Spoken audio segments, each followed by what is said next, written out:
नाम है। और संजोग देखिए, बहुत दिन के बाद मुझे सुनने को भी आज मिला है और सुनूंगा, क्योंकि जब घर का बड़ा अपने बच्चों को अच्छा प्रदर्शन करते देखता है तो उसको बड़ी खुशी होती है। और ये राजेश घूमा बैठ जा तू तो रात भर घूमा थोड़ी से पंथी घूमल मतलब आओ बैठा तनी बैठ के आनंद लेबो तो हम तो निक लगी ना। बड़ी अच्छी व्यवस्था है राजेश बाबू की। और ये तो कुछ भी नहीं, एक झांकी है। हाँ तनी साउंड यहाँ से हेलो कहते ही सपा या भाजपा एक जगह है, तनी साउंड कहीं से हट गई ये तो लड़ जाएगी। तनी हटे साउंड के जगह से कमाले है भाई, तुम भाई भाई आवाज करता वही जो खड़ा है थोड़ी से साइड बगल में हो जाए साउंड से। बड़ी सुंदर प्रस्तुति अभी अभी सुने हैं आप लोग, तनकी से कुछ बजा दी मास्टर जी। बजा दे, कुछ यूनिक चीज बजा दी, ये क्षेत्र में भी गावल नहीं थे, हमारा आवाज में लोग सुन ले। कौनो दुल्हा अपना दुल्हन के जहाँ शिव वही शिवा, जहाँ पति वही पत्नी, बनावल है जोड़ा। कौनो पति अपना पत्नी के ललकारे ताकि तैयार हो जाए, चले के बाद मेला दुल्हन कबे से तैयार होती है, तैयार नहीं थे हो पावो तो कैसे दुल्हा कहो तो मास्टर तुम लोय बना ली महेंद्र। हाँ तनी आओ।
इतना हम दवाइये खेले बनी कभी ना मिली हवा तो चक्करिया गिर जाएगा।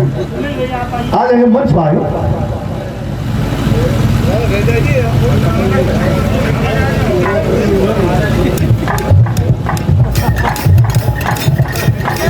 और ये शानदार भैया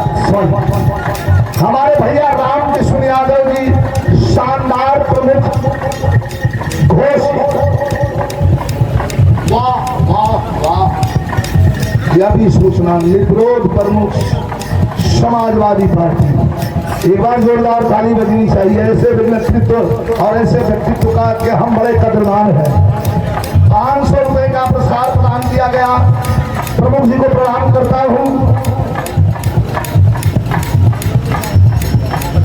और 1100 रुपयों का शानदार पुरस्कार प्रदान किया गया हमारे भैया आदरणीय श्री शेषनाथ यादव जी आजमगढ़ ग्राम सभा खलीसा से, जिनका परिचय बताया चंडीगढ़ में जिनका खुद का उद्योग है। मैं भैया को मैं बहुत बहुत शुभ आशीर्वाद देता हूँ, माता की कृपा बनी रहे।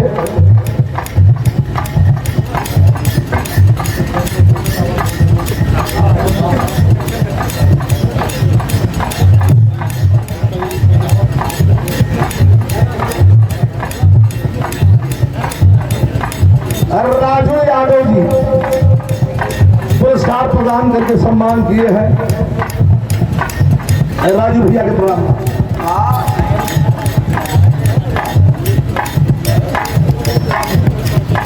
श्री अभिषेक यादव क्षेत्र पंचायत सदस्य देवीपुर।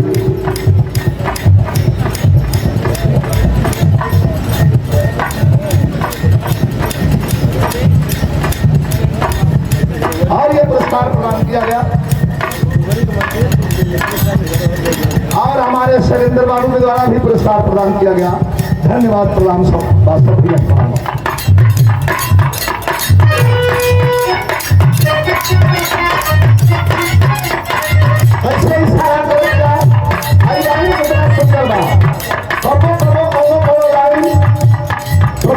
जगवंशी जी दोनों को लाइन बड़ा सुंदर हो गया।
रोमांटिक भाई, रोमांटिक में कहा हो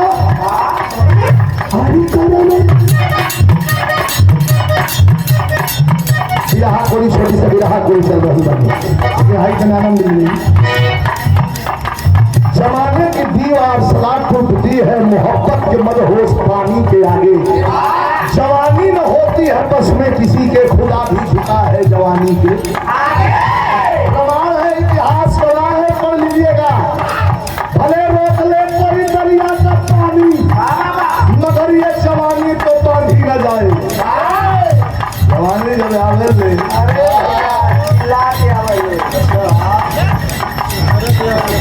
बोलो तुम्हें ही न बोला दुल्हा के जगह हो तुला बच्चा उहे बात तरीका अलग है।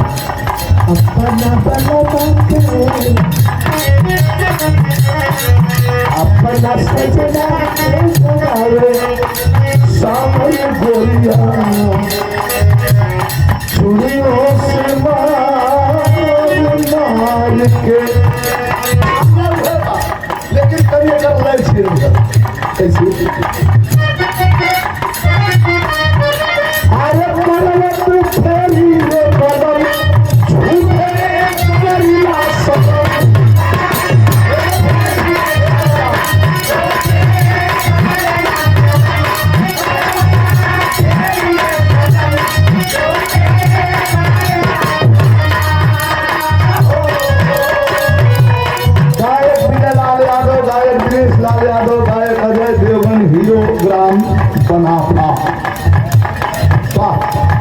वाह अजय देवगन लाइन विजय अजय बैठा दिया पुरस्कार जो हम संदेश से अजय देवगन लायक की धूम दी है अरे चले फिर ये पकड़ फिर कलिया सरम आई सत्य अरे आज सत्य हर जवनिया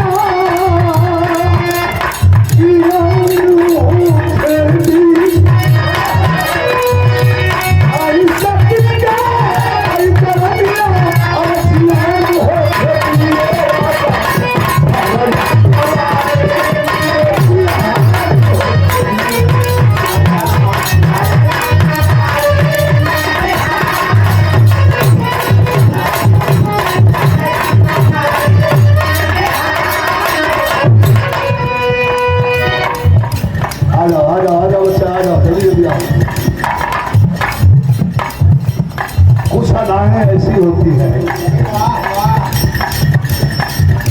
कुछ यादाएं ऐसी होती हैं कि आंख देख के थकाले अधाले ना।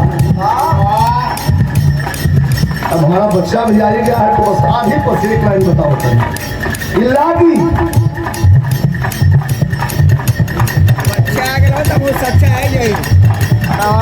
मनीष यादव सिपाही जी आशीष भैया के भाई बानी यहाँ के 500 रुपया पुरस्कार मिल चिड़िया हुआ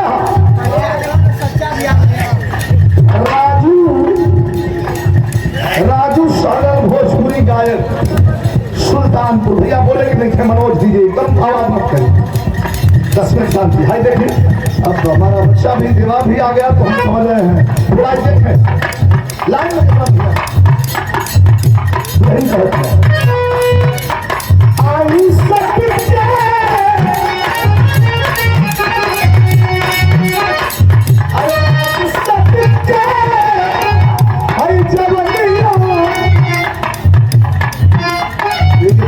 दूध में नींबू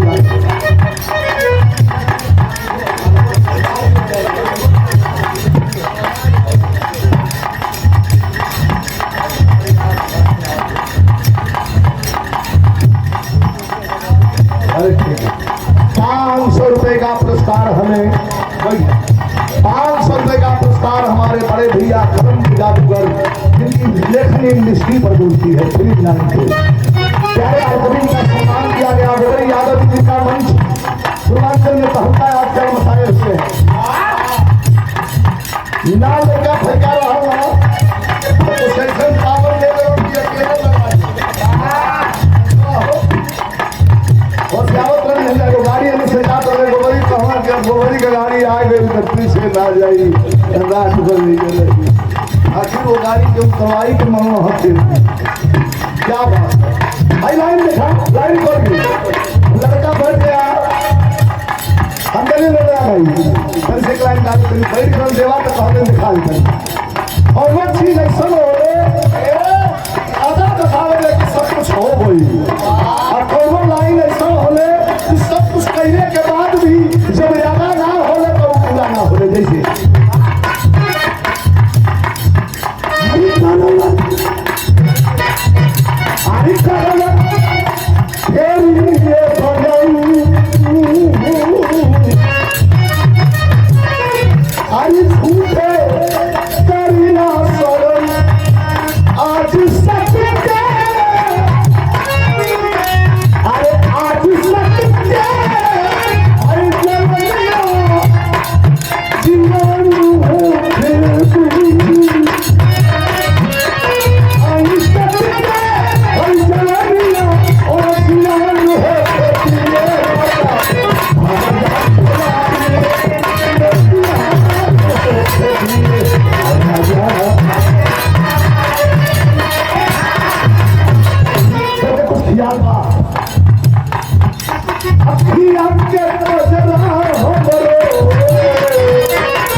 ग्राम सभा खलीसा के धरती से आजमगढ़ से, जिनका उपयोग मैंने बताया कि चंडीगढ़ में है।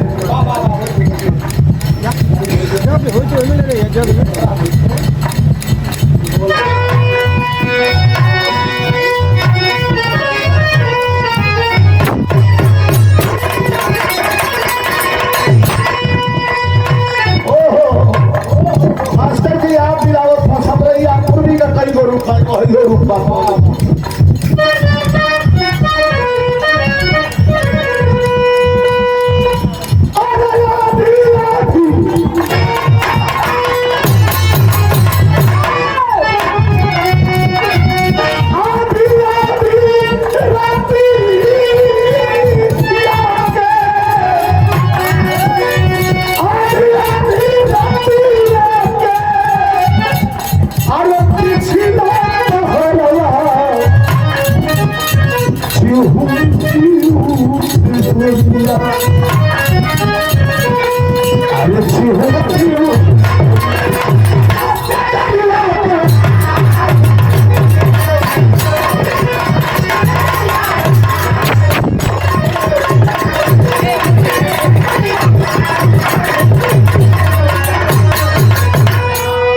समय बड़ा कम बाटे।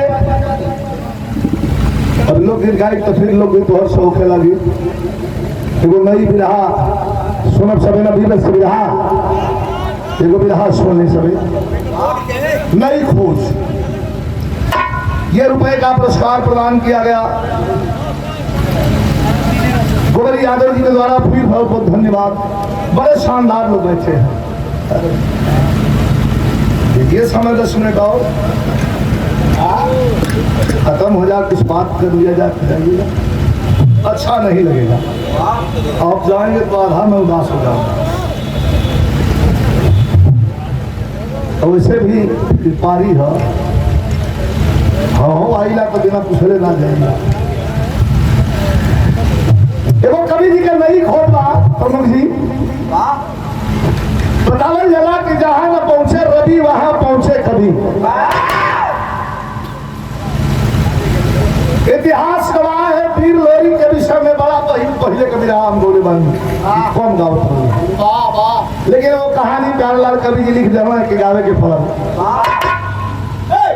वीर लोरी के इतिहास के विषय में जाना तानी गाजीपुर का वह हिस्सा जिसे बलिया कहा गया, जीरा तो बाद में हुआ। बड़े लड़ाका और बड़े बहादुर बलिया के लोग हुआ करते थे और हुआ करते हैं। बलिया के गौरा के धरती पर 2 गो लड़का पैदा ली हमारे जन्म लिया से दोनों लड़कन का नाम बताया गई। एक जना का नाम संवरू और एक जना का नाम लोरी। प्रतिभा तो बचपन से ही पहचान में आ जाती है। ये बच्चा आगे चल के क्या करेगा। लोरी खेल में कूद में झगड़ा में लड़ाई में पढ़ाई में कुल में आगे रहला। जब गदा जोड़ी या तलवार के हुस्से न उठत रहे तब गदा जोड़ी तलवार बचपने में 16 साल की उम्र में लोरी उठा करके सिद्ध कर दिया कि मैं बलशाली हूँ। जब घोड़ा केहू से न धरा तो उन्हें घोड़ा पर सवारी करत रहा। लोग बतावल जाला बतावल हो कि बोहा के बन शक्ति और साक्षात माई दुर्गा का आशीर्वाद। कहानी का शुरुआत हो गई दरी आनंद लेव सभे। वो जमाने भी पापियों की कमी नहीं थी यदुवंशी जी। अगोरी के बाहर के घर में राजा वहां का था। बाहर के घर में एक बेटी पैदा लेहलस जौना लड़की का नाम बतावल गई मंजरी। देखे लोग लड़की में कहेला बाबा मंजरी। जन्म इतनी सुंदर इतना हाला भइल कि वहां का एक उदंग राजा आकर के मदरी के खलाई में धागा बांध दिया। जहिया ले जवान हो तहिया ले से बियाह कर। आवाज ठीक हो तो अब ढेर खराब रहे। ऐसा सुन ले बानी क्योंकि घर में बेटी पैदा होके के हुआ कोई सौरिये में धागा बांध ले जहिया जवान हो तहिया बियाह कर। इन मारे का काम ना हो तो कहा जाला कि जबरा मारे और वहू न दे। लड़की जवान भाई लोरी कहला मार के जबरदस्ती वो लड़की के लेके बियाह करके चली बोहार।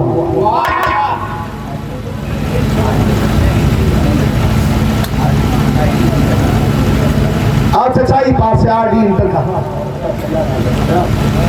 चचाई पार आरडी इंटर कॉलेज की ओर से ये पुरस्कार विनीत प्रकाश बाबू के द्वारा इसी तरह प्रकाश देते रहे, माता पिता का नाम रोशन करें, शुभ आशीर्वाद, धन्यवाद। पंच की कृपा बनी रहे, पंच में परमेश्वर होला। यदवंशी जी एनर्जी है, मैं इस एनर्जी में नहा के लोग कहते हैं कि विजयलाल यादव जो कहते हैं उसी तरह जवान है।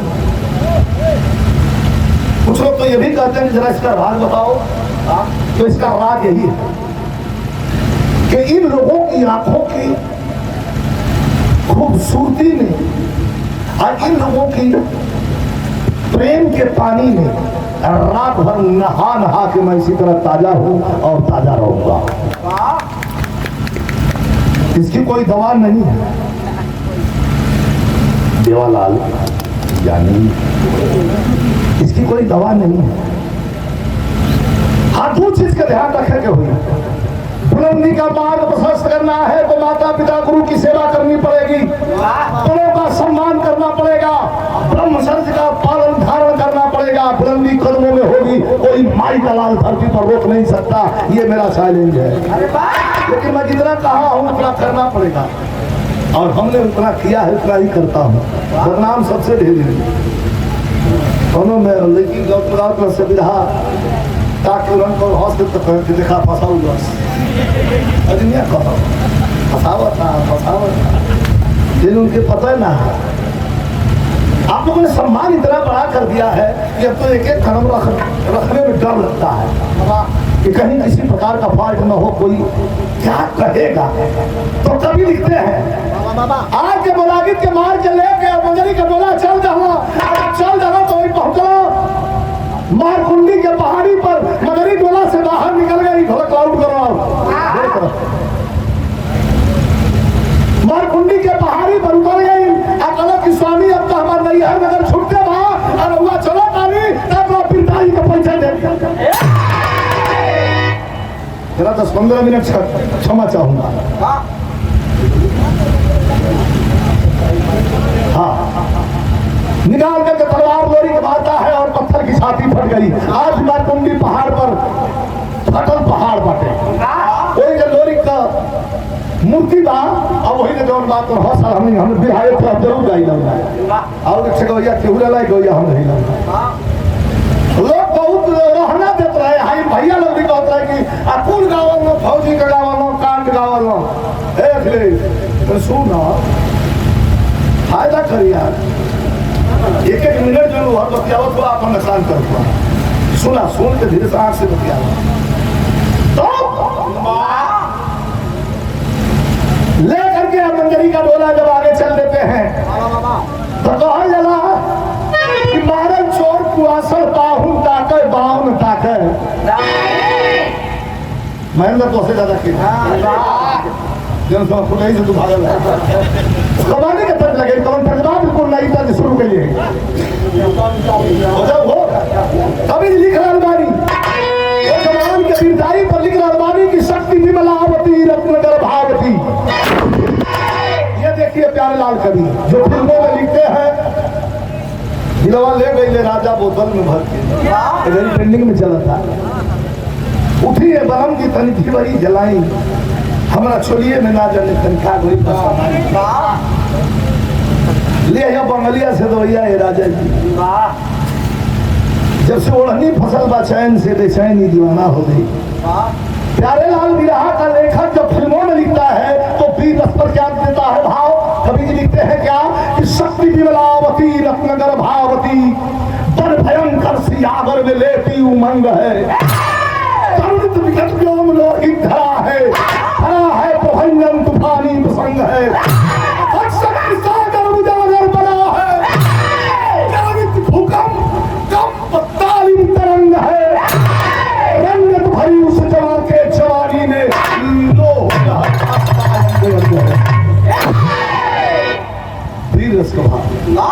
जो लेके मजरी का डोला छोड़ी तो सबसे दुख ज्यादा किसी भाई बा मोलाजित की सारा कलाई में राखी बंधली हम आई कन कहाँ गौरा से वो आई लले किसको नहीं गई अब मरलो सोन ऊपर से जब जब पुरुआ बहता तो देह का बाता दुखाता आयो होता दाई कैसे देखा इज्जत का घाव ना निकाले शानदार आदमी जब इज्जत का घाव लग जाले ओके ओकरा इज्जत पर ठेस पहुंच जाला तो वो मिटाला ना कबाड़ी का तर्क नया लगल कैसा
की ओर से बंदेवी इंटरटेनमेंट ब्रिजेश बाबू के द्वारा ये पुरस्कार प्रदान किया गया 100 रुपया शुभ आशीर्वाद। कहानी की शुरुआत होगी क्या है कभी जी दिखा हाय लड़क के लिए जवानी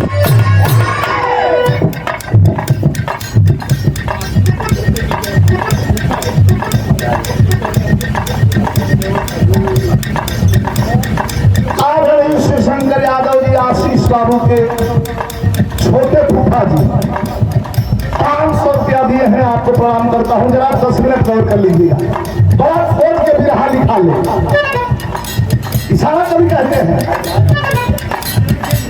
हर के लिए जवानी मर्दों के लिए मर्दानी हर के लिए जवानी मर्दों के लिए मर्दानी कालर के लिए कालर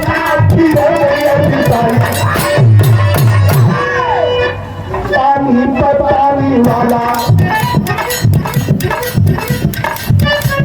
पानी पर एगो गीत गवात रहे पानीदार मर्द नीक पानीदार मर्द नीक पानीदार प्राण देके कीन ले नाम को काशी एमएलसी गावत जब हम से विवाह हो जब एमएलसी ना रहो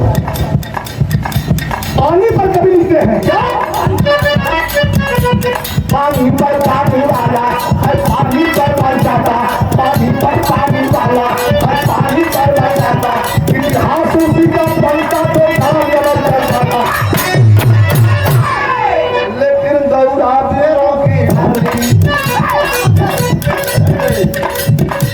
दौड़ा देरों की हल्दी चोरी पर चढ़ी जवानी दौड़ा देरों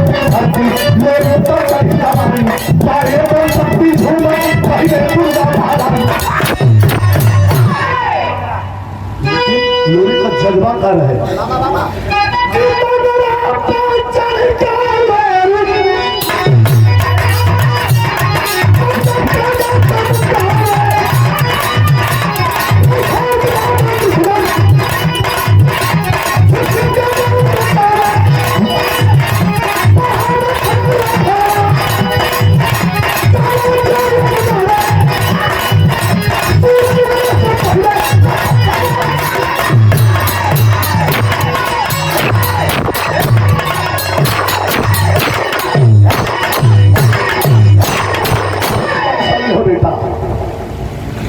मगर आपको चढ़ के लोरी जब जब देगा चमका में रण छोड़ के भागे दुश्मन छिप छिप के जाल बतावे वो हावे खगन या खाड़ा जहां लोरी जोर यजमावे। सबसे पहले समाजवाद की स्थापना धरती पर इस कलयुग में कौन किया? लिखना पड़ेगा वीर लोरी ने किया। काहे? वीर लोरी के अखाड़ा में रवैया के रहे जदवंशी। पहले नंबर पर जिकरा के लोरी का अपन गुरु मानत हम ऊ रहे अजय धोबी। दूसरा नंबर पर वीर बाठा पठवा चमार। तीसरा नंबर पर रतुआ भाट। चौथा नंबर पर शीतल तेली। कुमारी पंडित ऐसा ऐसा लोगन बीच में रहला जरा संग मल युद्ध होके अखाड़ा पर चाना या बस भूरी आवे तो एकदम बैठ के सबके उखात रहे। ई समाजवाद रहे लोरी का। हल्ला मच गई बा, चोर रोज बढ़े लगल। एगो बात बताई, इतना भैया बैठा बाड़ी सबे ई आंशिक होला।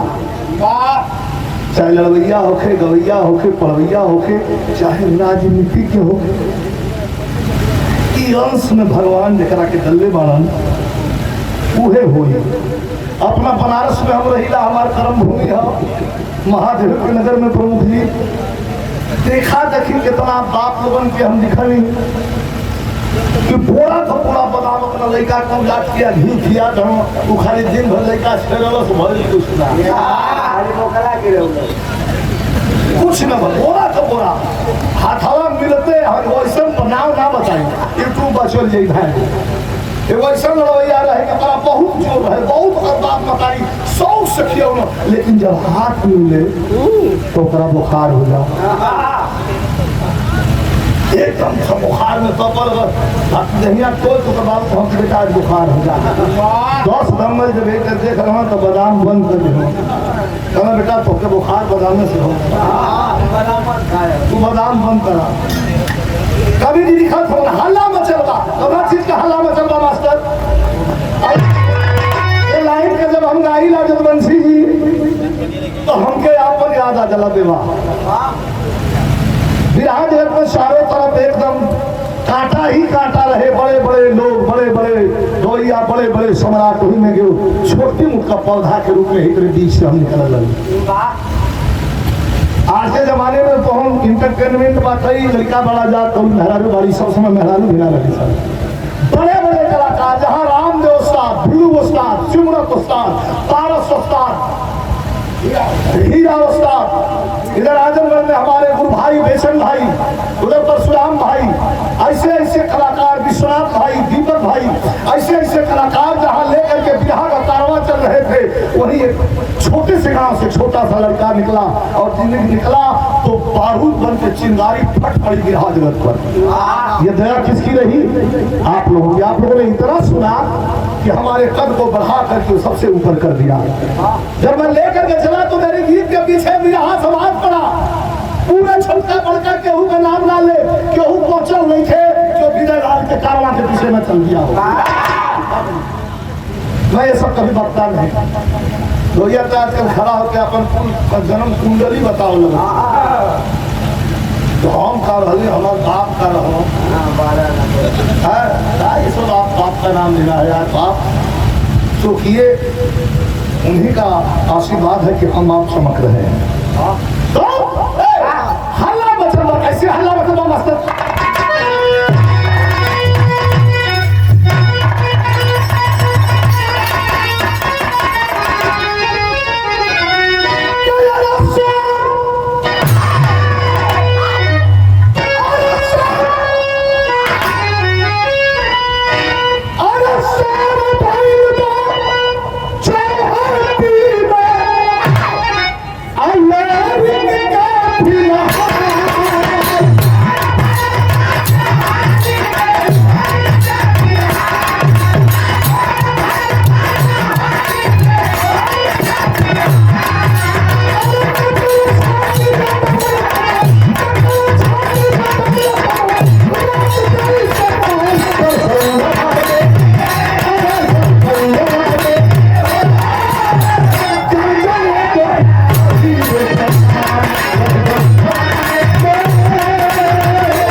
वही में खड़ा होकर देख के हाथ था अरे तो दाव हमार मन खचखचा रहा था हम तो बांध के लगाई न दे ₹500 का पुरस्कार हमारे दिल के बड़े करीब हमारे छोटे भाई हैं मजाक को पहले हल जाला लेकिन है जो मंच बहा ऐसा ऐसा मंच लगाओ ना गोबरी ओहो तबियत खुश हो जाए अरे नहीं गोबरी यादो हूँ तो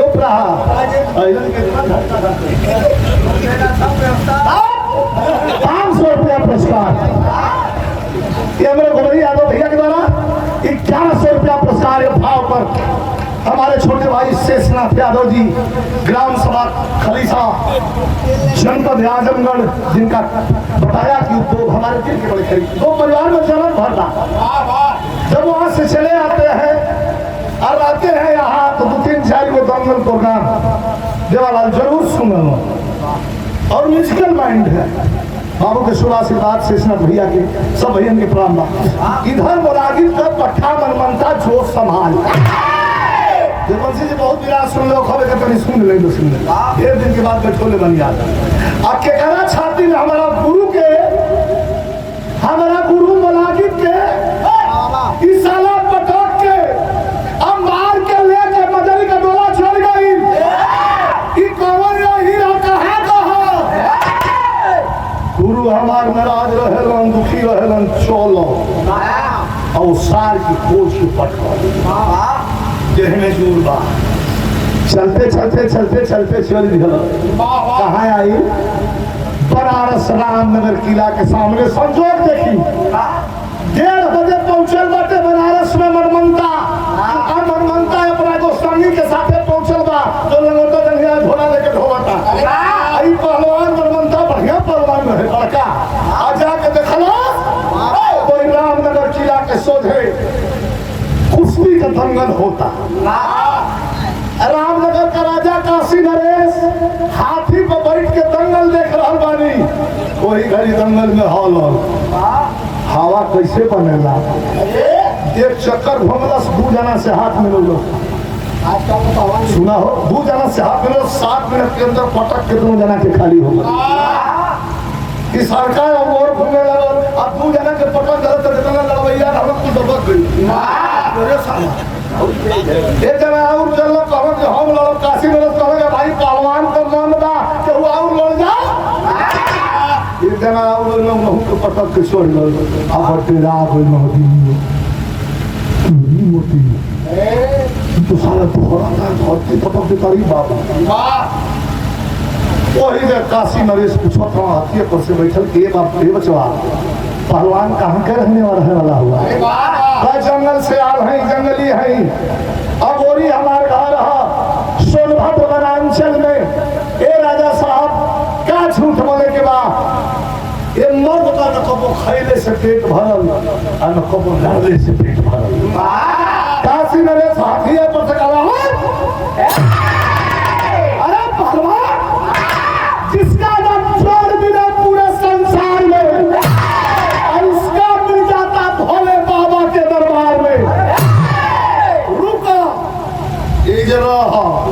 हर तवार के यहाँ कुश्ती हो ले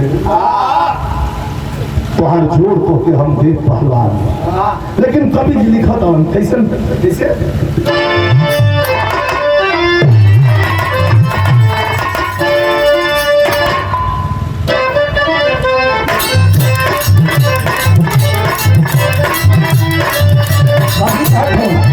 अरे तीन चीज नहीं पसंद रहेला, अरे तीन चीज नहीं पसंद रहेला, आखी पानी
घमंड करना गलत है।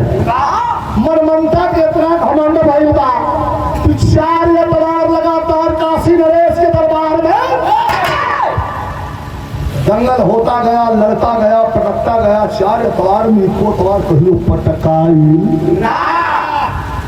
चौथा तलवार 1 महीना के बाद काशी नरेश के सामने खड़ा हुआ और हंकार भरे लफ्जों से काशी नरेश को कहा कि ए राजा जी क्षमा करी गड़बड़ जगह का कसर लंगोटा लड़े में हमसे छूट गई। काशी नरेश का बोले गड़बड़ जगह का कसर लंगोटा लड़े में हमसे छूट गई और लगत कितना 52 में कुल चलत अखाड़ा टूट गई। लड़े जोग हे महाराज गलती के क्षमा करी। लड़े जोग हे महाराज ना पट्टा कोनो पाई ना पैर में धक्का मार के अपन जोर अजमाई ला। बड़े दरबार में भोजन हमरा के मिलल लेकिन लड़वैया न मिलल न लड़ले से पेट। काशी नरेश के दिल में बात जैसे कांटा छुपे पूरी तरह छुप गई। करे हम पहले वाली हन कि जिसका न जोड़ मिले पूरे संसार में उसका मिल जाता भोले बाबा के दरबार में। आई देखा हमरो कल करता संतोष से लाइन ऐसा बा के हमारे गुरु जी के तर्ज बा राम दो गुरु बड़ा हिला के तर्ज के गाओ तो हम कैसे मस्त कैसे बाबा तनिसा लग जाई का कोमल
नमस्कार भैया के सलाम प्रणाम आदाब।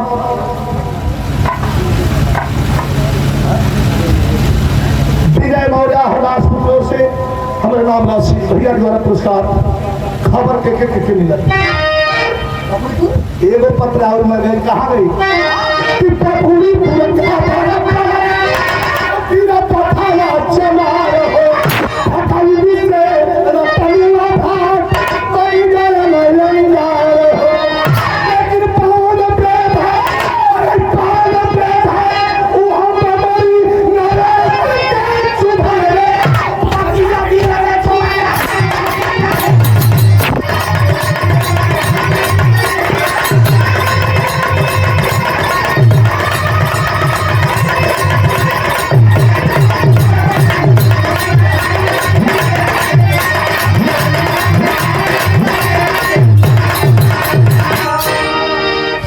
टाइम बा साउंड दादा गाय जो थोड़ी हो गए वो सच्ची पहुंचल बा लेकिन लोरी के पता नहीं थे। अब मेन पॉइंट पर गाय दूधत हो बोहार में आज लोरी को जब बैठल हुआ लोटा ढगरावत हो तो भैया दूधवा दांत चल में खा रहा एगो गाय के दूध खाली लोरी पियत रहो जो गाय का नाम रहे सुरही गाय के दूध पीत उला गाय बहुत हो आ धीरे धीरे साउंड दादा कहत हो कि कैसे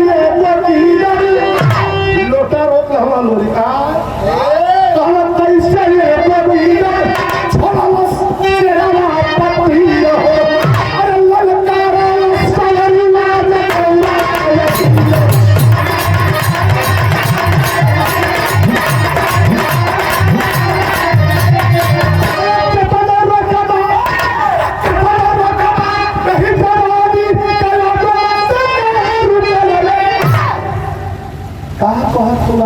समझ में नहीं खे अब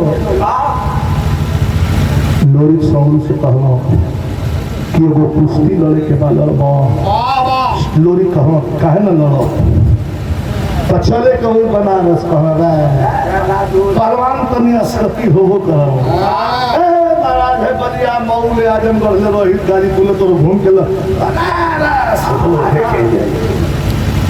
रे राजा का पत्र आई बा केहू का पत्र आवे राजा हो रामनगर का काशी का तो हम को यहाँ करवाए नहीं मन हटा जाए तब सौर दादा कहवा के अपमानित मत करा राजा राजा होला अपना मन का राजा तो कभी जी भाव दिखा का कहत है लोरी सुनो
अरे खाली लड़े के नहीं खेले पगला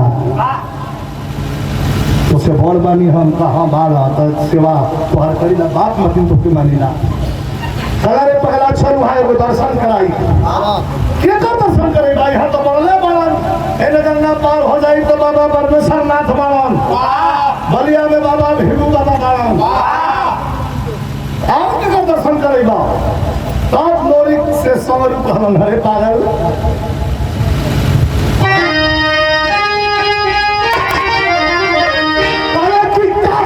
काशी में हाँ अरे काशी में तेवर ताने है खड़े तेरी बहुत सुने होकर समरू लोरी से कहता हूँ कि काशी में तेवर ताने हैं खड़े दिखाई स्टाइल जो तेरी हम दावत थी देवालाल स्टाइल हमें राम दोस्ताद का हमके बड़ा अच्छा लगे आप लोग के लिए अच्छा लगे कैसे अरे काशी में तेवर ताने हैं खड़े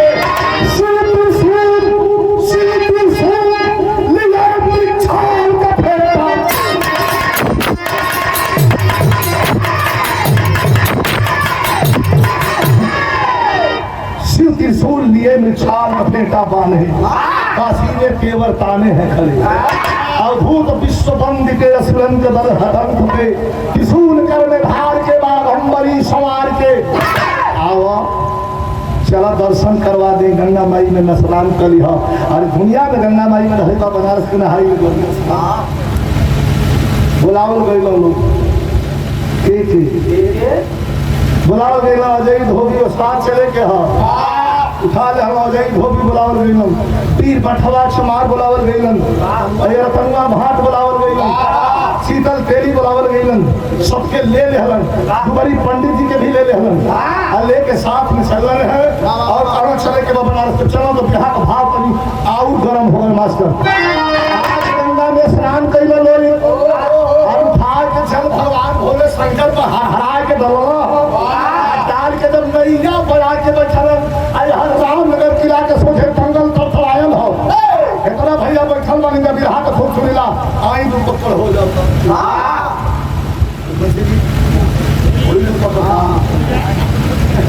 वो लड़ते हैं राजनीति में वो लड़ाइए है बिरहा में वो लड़ाइए है पहलवानी का वो लड़ाइए है आई लोग जो बाजार हल लड़ाई हो लड़ाइए है इस सबका बसना है चुट्टे में बहुत लोग ठोक दी हम आ जाए तो लगी इंग्लिश बोलना बिरहा का भाव बड़ा ऊंचा हो कैसे चल रहा मास्टर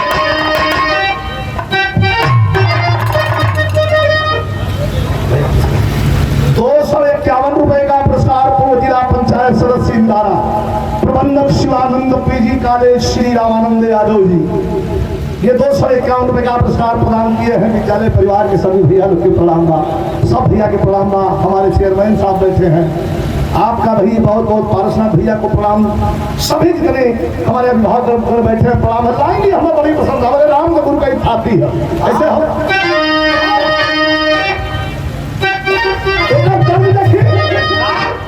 एक तर्ज रहल करो मेहरारू अपने मर्द का तो एकदम निकम्मा हुआ कहाँ की चलो अरे चला राजा मैंने अरे मैं करी लेकिन चले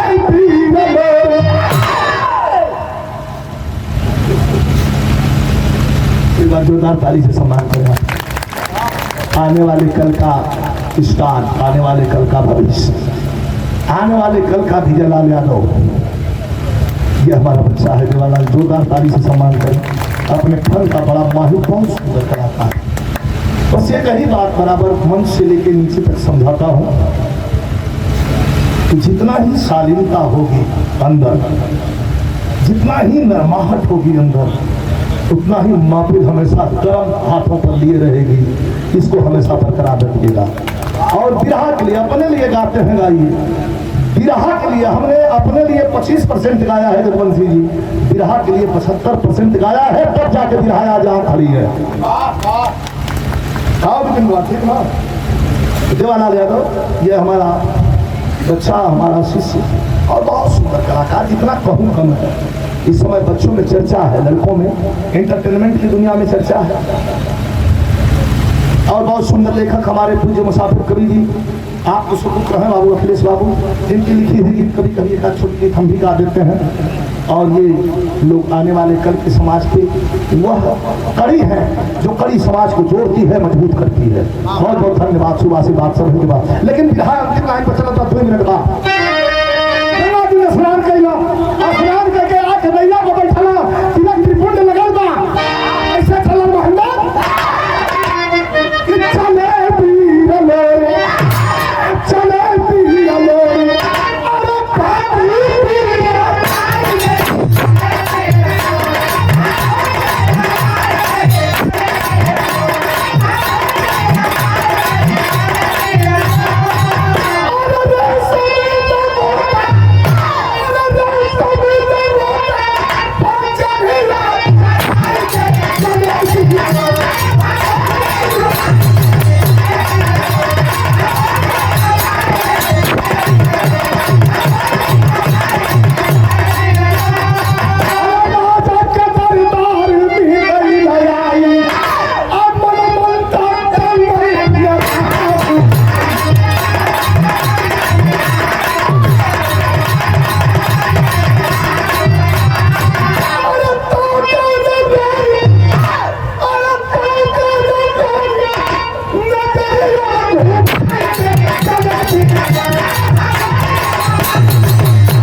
शंकर जी हमारे छोटे भाई पुरस्कार दिए हैं।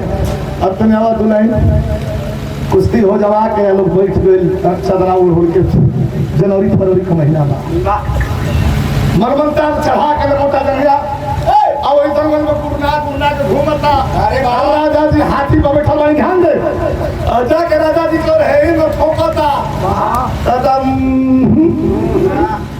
केहू नहीं खे ऐसे नाम रखल बा, नाम का रखल है मास्टर? अरे काशी नरेश तवई नाम रखल बा और सब काम कुटाए का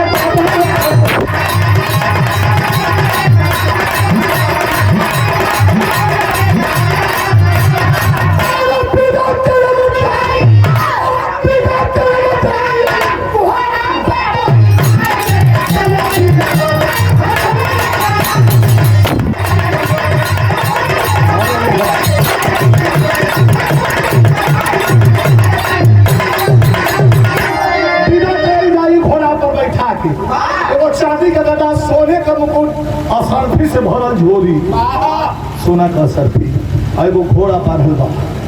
यही वजह जीते करके मनमनता कहत कि नहीं झूठे रुआ वक्त बर्बाद करता नहीं है, इनाम दी हम एक यहाँ से ली तब फिर हाथ में और गर्म हो गई मास्टर। अंतिम क्लाइमेक्स अब वो आई बा अपने गुरु को बदला लेवे खातिर संविधान में सब लोरी पहलवान आइल बाड़न कड़गौड़ा से राजा के सम्मान में की चिट्ठी दिले बाड़न। दंगल का स्थिति क्या बा?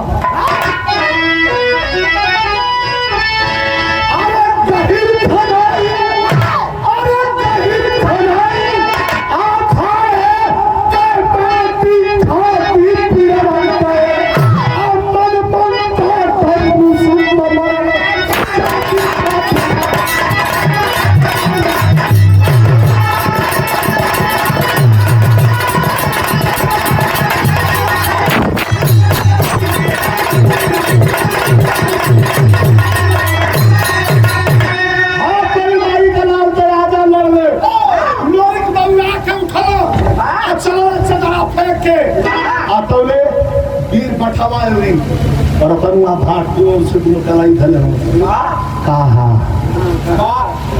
कजा तनी साला के लड़ के अबे बताओ तन कहा ना पहले हमनी के लड़ लेवे दो भैया भैया भैया का बात है मतलब बोलो पहले हमनी का है थोड़ा आवाज ना 2 मिनट हमनी के पहले लड़के बता बठवा भी अब फाट संगवा दूर जाने कोई लोग हाथ में आके पारा पारी जंगल में कैसे मरमंता से ई बठवा भी अब हाथ में पड़िया कुश्ती कइला आही बात 2 मिनट में बठो के संगवा भाट के पटक के अजाय है बजरंग अजा के राजा के आगे कहलस के दे दो भारत का बात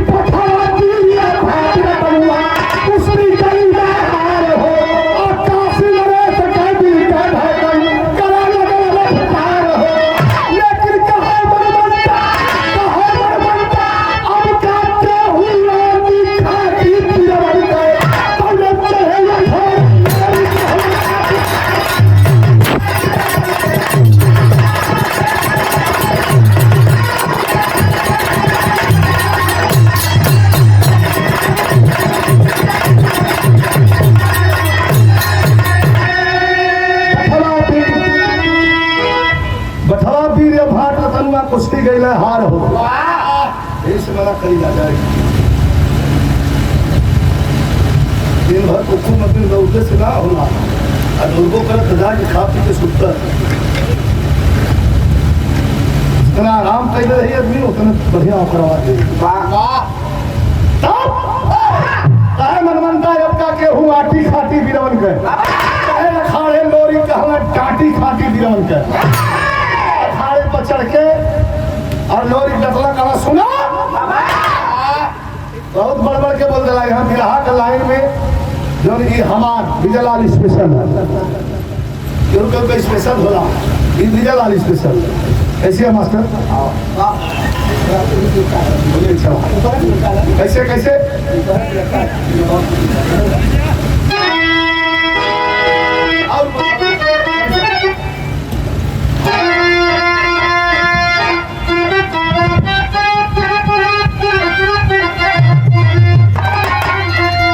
मेरी अखाड़े पर चढ़ गई चढ़ गई सारा कैला नहीं आल्हा हमारे यहाँ खानपुर बिलहरी मोहम्मद हरी मास्टर का आल्हा ये बिरहा में शूट करेला कैसे लोरी चढ़ गया कल रे पहलवान बोले भैया के पटक्का ले हला भारी बड़ा जोर पड़ गई आप पहलवान थोड़ी का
लोरी तुरते लिए उठाए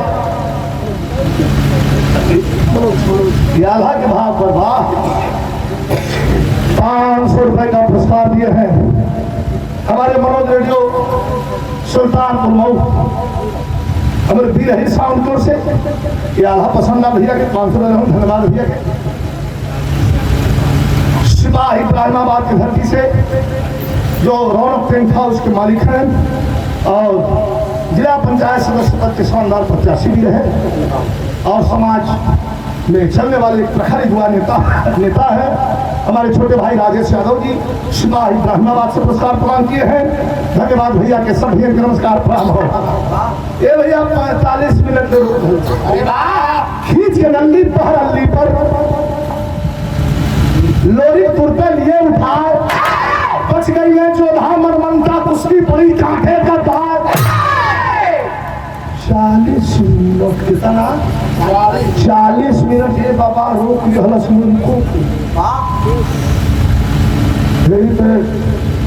पीछे हाथ धर के सौ ज्यादा खड़ा है कहा कि ये लोग पटों की भी कौन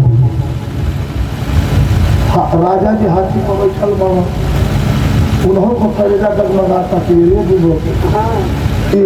पटों की भी कार अब वजह से खड़ा खड़ा देखा एकदम भरल साउंड दादा जाए लोरी ये होगी तो सेना रही है ये मतलब यहाँ फिर लाक्षणी होता है।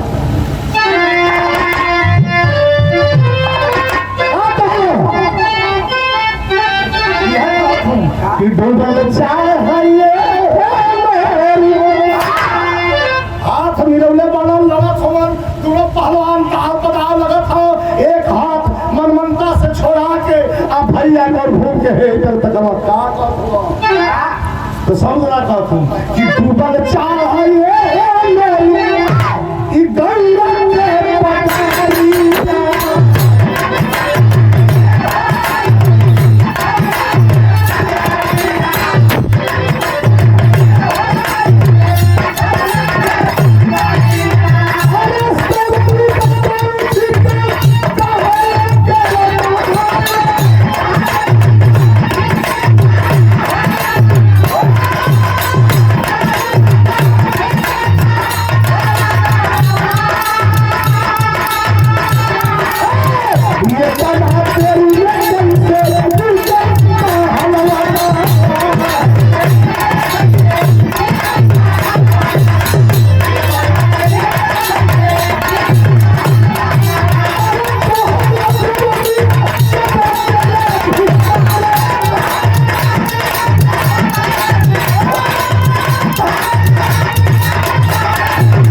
पटारी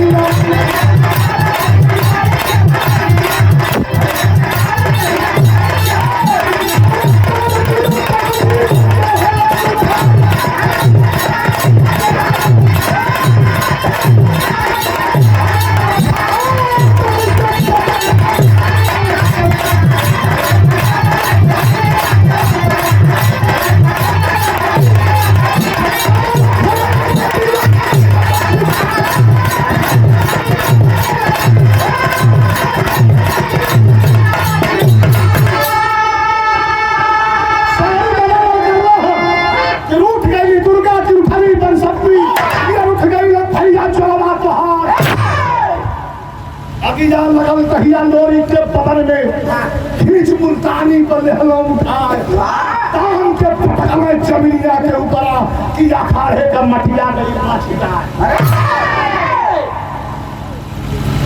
पटक के लोरी को छाती पर गोड़ धर दिया। काशी नरेश की अंतिम 2 लाइन बिरहा भागल करी काशी नरेश के प्रणाम करता हूँ। ये वीर भाव पर 1100 रुपए का शानदार पुरस्कार हमारे छोटे भाई श्री शेषनाथ यादव जी ग्राम सभा खलीसा आजमगढ़ से, जिनका परिचय मैंने बताया, जिनका कारोबार उद्योग कारखाना चंडीगढ़ में, लेकिन विराह समाज से बहुत प्रेम और हमारा अपना परिचय तो हमने बता ही दिया। कुछ ऐसे भी रिश्ते हैं, उस रिश्ते को नाम नहीं दिया जाता है, लेकिन कुछ ऐसे रिश्ते हैं जो ब्लड से भी भारी पड़ता है, खून से भी भारी पड़ता है। ब्लड का रिश्ता भले ना हो, लेकिन हम 2 परिवार में जन्म लिए हैं, हमारी धड़कन एक सांसें एक साथ धड़कती है। मैं बहुत बहुत धन्यवाद अपने छोटे भाई शेषनाथ को देता हूँ। आप सभी को प्रणाम। जितने लोग बैठे हैं, जहाँ तक आवाज जा रही है, अनजाने में कुछ कहे में गलती अगर है तो क्षमा करिए। गोबरी भाई आप भी क्षमा करिए, देह गरम रहे भाई।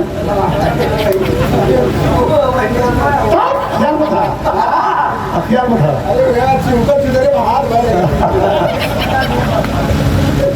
अखाड़े पर गिरल बाटे, आखिरी लाइन में दू लाइन में देखी। अखाड़े पर गिरल बाटे, अपना छाती पर यही तरह गोल भर के अल्लोरी काशी नरस के देखा। सारी उनका देखी तो किसान देखिए क्या है जो गिरल होकर छाती पर लात बा और एक लात नीचे बा। है तरह काशी नरेश के प्रणाम के काशी नरेश मंत्रमुग्ध हो गए करो बारे पट्टा कुछ इनका खातिर कहब कह का कहना मास्टर का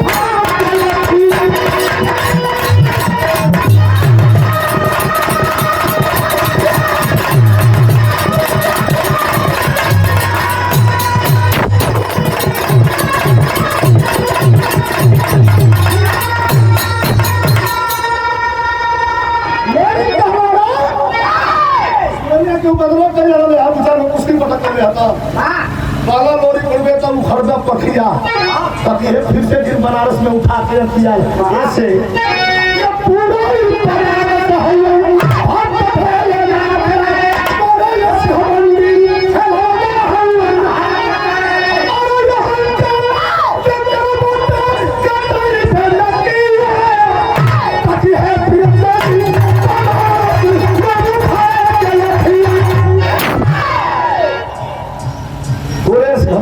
खिलौना हुआ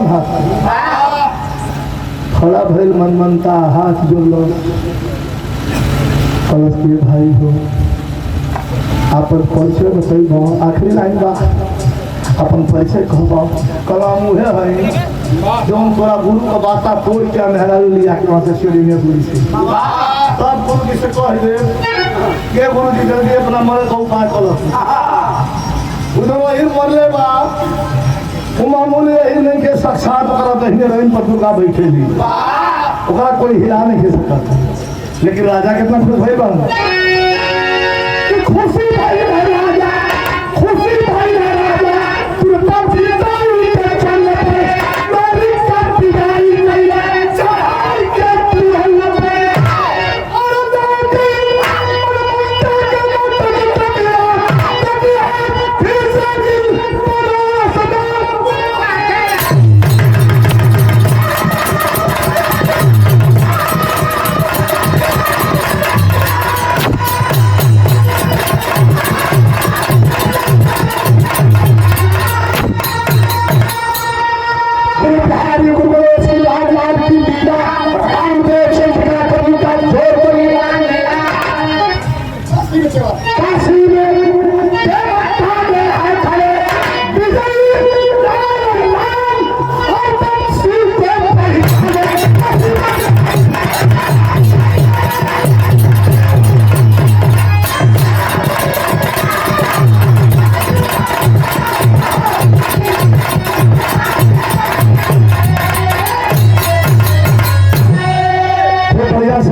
से शंका मिटा के खूब प्रेम से बैठ के और देवालाल को आप लोग प्यार से सुनिए और आशीर्वाद दीजिए। बहुत बहुत धन्यवाद।